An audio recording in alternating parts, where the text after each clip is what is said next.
થરાદમાં mephedrone drugs સાથે બે યુવક ઝડપાઈ ₹81,960નો મુદ્દામાલ જપ્ત।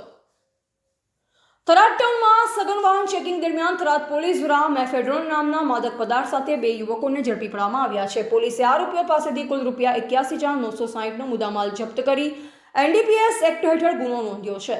રાજ્યમાં અમલમાં રહેલી ઝીરો ટોલરન્સ નીતિ મુજબ ઉચ્ચ અધિકારીઓની સૂચનાને અનુસરી થરાદ પોલીસ સ્ટેશન દ્વારા પેટ્રોલિંગ અને ચુસ્ત વાહન ચેકિંગ હાથ ધરાયું। વિભાગીય પોલીસ અધિક્ષક SM વારોતરિયા અને પોલીસ ઇન્સ્પેક્ટર AT પટેલના માર્ગદર્શન હેઠળ ટીમ દ્વારા બાતમી આધારે મોટરસાયકલ નંબર GJ08DQ8105ને અટકાવવામાં આવી।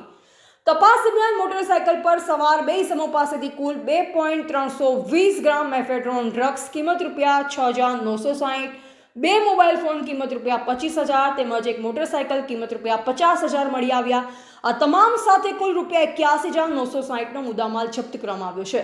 પકડાયેલા આરોપીઓમાં સુજલ પાસિંગભાઈ ઉંમર વર્ષ 22 રહે ઘોરાવાસ તાલુકા થરાદ અને સાહિલ ગનીભાઈ ઉંમર વર્ષ 21 રહે પંચવટી તાલુકા થરાદનો સમાવેશ થાય છે। બંને સામે એનડીપીએસ અધિનિયમ મુજબ કાયદેસરની કાર્યવાહી કરી વધુ તપાસ।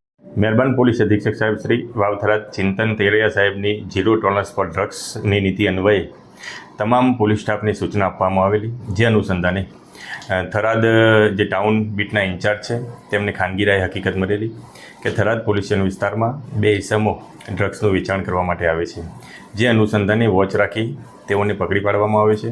તેઓની પાસેથી મેફેડ્રોન ડ્રગ્સ 2.320 ગ્રામ કે જેની કિંમત છે ₹6,960, કુલ મુદ્દામાલ ₹81,960નો કબજે કરવામાં આવે છે। જે ઇસમો છે સુજલ યાસીનભાઈ સિપાઈ રહે ગોરાવાસ તાલુકો થરાદના છે, બીજા ઇસમ છે સાહિલ ગનીભાઈ ઘાંચી જે પંચવટી થરાદના છે। બંને ઇસમો ઉપર કાયદેસરની કાર્યવાહી કરી એનડીપીએસ લગતનો કેસ કરવામાં આવેલો છે। તમામ મુદ્દામાલ કબજે કરવામાં આવેલો છે। ગુનો રજીસ્ટર કર્યા બાદ સદરુ જે મુદ્દામાલ છે ક્યાંથી લાવેલા અને ક્યાં આપવાનો તેના માટે SOG PI AG રબારી સાહેબની આગળની તપાસ આપવામાં આવેલી છે। અને હું આપ સૌના માધ્યમથી જે આવી અનિચ્છનીય પ્રવૃત્તિ કરતા ઇસમો છે તેમને જણાવવા માગું છું કે SP સાહેબનો સ્પષ્ટ સંદેશ છે કે આવું જો કરતા હોય તો સુધરી જાઓ, નહીંતર કોઈ પણ ગુનેગારને છોડવામાં નહીં આવે।